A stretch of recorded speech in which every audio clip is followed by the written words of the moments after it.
m'appelle Augustin Kaloubi, je suis un jésuite. Je m'occupe du collège des jésuites dans la province d'Afrique centrale. Je m'occupe aussi des éditions Loyola pour la publication des manuels scolaires. En même temps, je dirige le centre Loyola d'éducation et de formation pour le recyclage et la remise à niveau des enseignants de l'enseignement primaire et secondaire.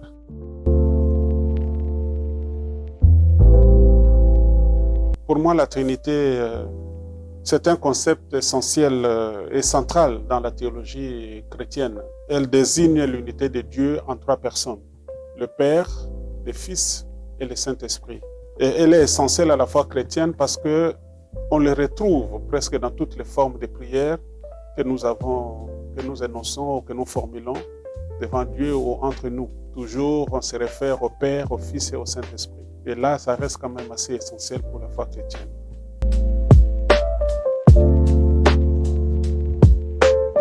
Oui, l'union entre les trois personnes est une harmonie parfaite. Chaque personne de la Trinité a une fonction particulière dans la vie divine et même dans des relations humaines. Le Père est le Créateur, le Fils est le Sauveur, le Saint-Esprit est celui qui sanctifie et qui inspire. Et c'est comme ça qu'ils interagissent et qu'ils se complètent.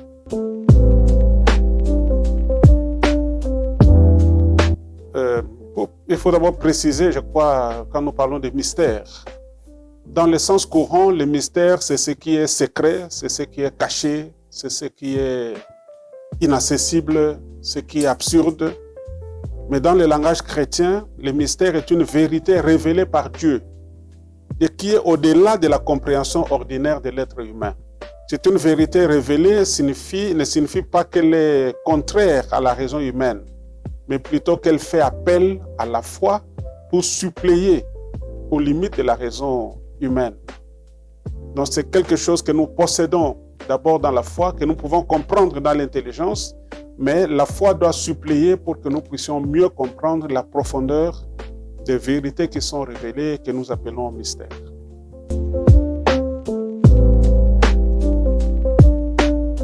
La Trinité est présente dans la réalité de notre vie pratique. Quand nous faisons les signes de croix, nous nous signons, nous invoquons la Trinité. Parce que par ces signes de croix que nous faisons en nous signant, nous invoquons déjà le Père, le Fils et le Saint-Esprit. Et ça, c'est déjà quelque chose que nous vivons dans le quotidien. Quand une personne se trouve dans une impasse, le premier réflexe, c'est de se signer. Il le fait en silence, peut-être même par peur. Pourtant, en faisant ces signes, il évoque le Père, le Fils et le Saint-Esprit pour qu'ils viennent à son aide. Quand on dit là, on est dans une situation, on ne sait pas qu'est-ce qui va arriver, on signe pour dire en fait, venez à mon aide. Même dans la vie pratique, pour ceux qui aiment au moins le football, quand un joueur de football, par exemple, se signe pendant qu'il monte sur le terrain, il évoque les personnes de la Trinité et il leur offre son jeu. Quand nous avons des prières ordinaires, souvent nous employons la doxologie à la fin. Gloire au Père et au Fils et au Saint-Esprit. Toutes les conclusions pratiquement de nos prières sont les vocations à l'Esprit Saint.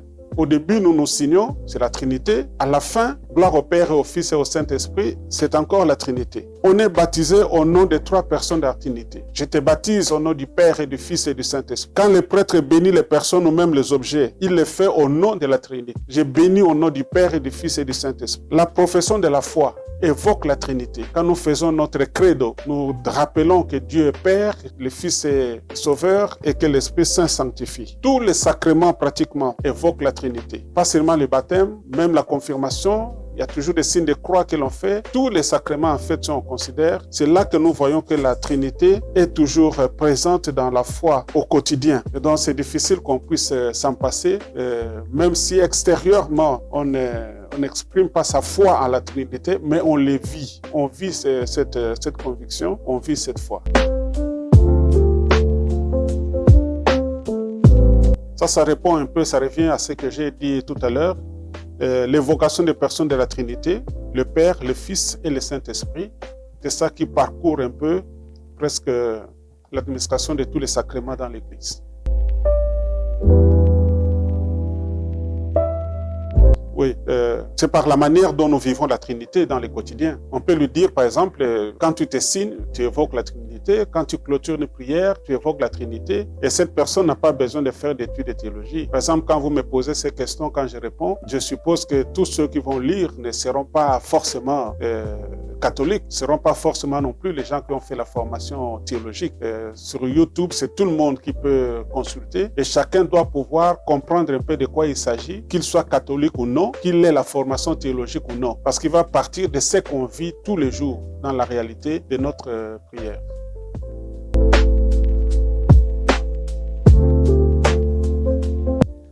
Oui, ça c'est une très bonne question. J'ai parlé de la parfaite communion entre les personnes de la Trinité. Cette parfaite communion doit inspirer nos unions de cœur et des esprits dans nos milieux de vie et dans nos milieux de travail. Parce que si nous voyons la communion, l'union qui existe entre les personnes de la Trinité et que nous devons vivre dans notre vie de tous les jours, au travail comme dans la famille, cette même union, nous serions des personnes assez parfaites et nos relations seraient beaucoup plus parfaites, nos communautés seraient solides. Ceci implique aussi, pour vivre ces relations, un amour vrai, une confiance totale, un don de soi par des actes d'engagement concrets. Ça répond un peu, ça revient à ce que j'ai dit tout à l'heure, l'évocation des personnes de la Trinité, le Père, le Fils et le Saint-Esprit. C'est ça qui parcourt un peu presque l'administration de tous les sacrements dans l'Église. L'harmonie aussi entre les personnes de la Trinité inspire même nos actions et nos danses à la messe pour que cela soit en harmonie. Quand vous voyez même des prêtres qui vont à la messe en groupe ou même des acolytes qui servent, les servants de messe qui sont autour, on s'assure que tout se passe dans l'harmonie, tout se passe en ordre. Et quand vous voyez même nos filles de chœur qui dansent, on s'assure que tout le monde danse de la même façon. C'est comme ça que parfois on parlait de la périchorèse comme la danse entre les personnes de la Trinité. Quand un pied va là-bas, l'autre, le pied, pour tout le monde, le pied va de ses côtés. Donc là, cette harmonie-là, c'est ça qui va faire que notre vie communautaire au sein de l'Église pourra être aussi parfaite que la communion entre les personnes de la Trinité. Il nous donne en fait un modèle de communion, un exemple de communion que nous pouvons imiter et appliquer dans notre vie de tous les jours.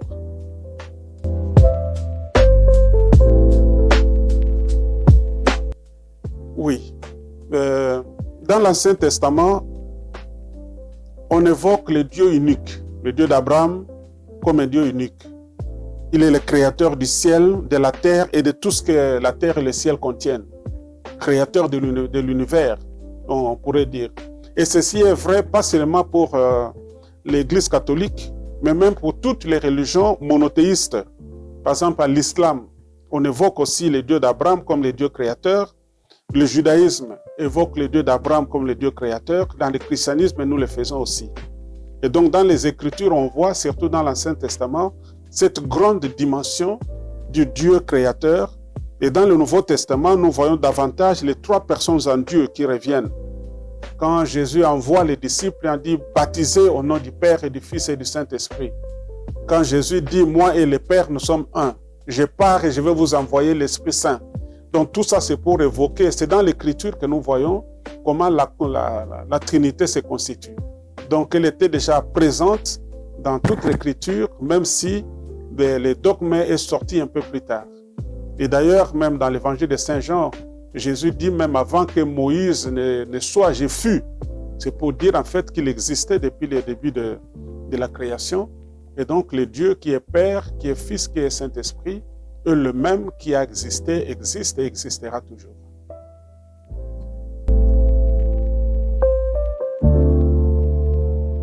La Trinité appelle pour des relations harmonieuses. D'abord avec Dieu, avec les autres êtres vivants, mais aussi avec la terre qui est notre maison commune à tous les êtres vivants. Et donc, c'est ce qu'il nous inspire. D'abord, c'est ces relations harmonieuses. De la même façon qu'il y a l'harmonie entre le Père, le Fils et le Saint-Esprit, de la même façon, nous devons vivre entre nous aussi cette même harmonie. La parfaite communication trinitaire appelle aussi pour la compréhension mutuelle. l'essence de tolérance, l'essence de pardon dans nos familles, dans nos communautés et dans nos institutions. Parce qu'on dit dans les langages courants que là où il y a des personnes humaines, il y a toujours des effritements, des malentendus, des querelles parfois.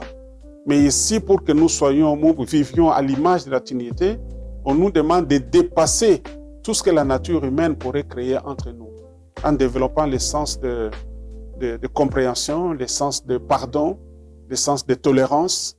Parce que si aujourd'hui, quelqu'un s'est mal comporté vis-à-vis de moi, je sais que c'est un être humain et donc demain, moi aussi, je pourrais tomber là-dedans. Donc, j'ai tout intérêt et tout avantage à pouvoir pardonner, à comprendre pourquoi ça lui est arrivé et à tolérer. Et en faisant cela, l'harmonie existe encore entre nous, comme cette harmonie a toujours existé entre les trois personnes de la Trinité. Le conseil que je leur donnerais, c'est simplement de partir du fond de leur foi. Parce que s'ils veulent utiliser seulement la tête pour entrer dans les discussions, on ne va pas percevoir. Mais quand on part du fond de la foi, beaucoup de choses deviendront claires de soi aussi. Saint Augustin, au terme de son vagabondage, appelons ça comme ça, spirituel, quand il est arrivé finalement à rencontrer Dieu, il avait dit « Je t'ai cherché dehors alors que tu étais au-dedans de moi ». C'est pour dire que pour comprendre la Trinité, il ne faut pas aller chercher ailleurs. Il faut partir de sa propre foi. Comment on prie et comment on évoque les personnes de la Trinité et quels effets on reçoit après les avoir évoqués. Et quand on comprend tout cela, on peut comprendre aussi tout l'enjeu de la Trinité.